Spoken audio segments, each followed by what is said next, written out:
As we continue our storm coverage, we have to mention that the storm is creating some very dangerous driving conditions. Right now, MnDOT has a no travel advisory in place for South Central and Southwest Minnesota. Our Heidi Wigdahl is in Mobile 11 right now. Heidi, the roads were just terrible as I was driving into work. Have they gotten any better? I wouldn't say so, Morgan. It's the roads are still very slick out here. We're on 169 north near Shakopee. We've seen several cars in ditches, and take a look. This is what we're seeing right now here out on the roads. The wind, as Jamie had mentioned, continues to be a problem, blowing snow onto the roads.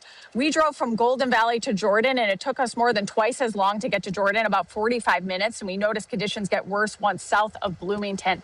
Minnesota State Patrol statewide crash numbers from midnight to 1:30 p.m. include 12 injury crashes, 5 spinouts, more than 160 vehicles off the road, nearly 170 property damage crashes, and 7 jackknifed semis. I spoke to MnDOT spokesperson Anna Meyer, who says this storm has been tricky, especially with this wind gusts of 25 to 45 miles per hour, creating blizzard-like conditions in some areas. MnDOT has hundreds of snowplows out treating the roads using rock salt, wet down with brine.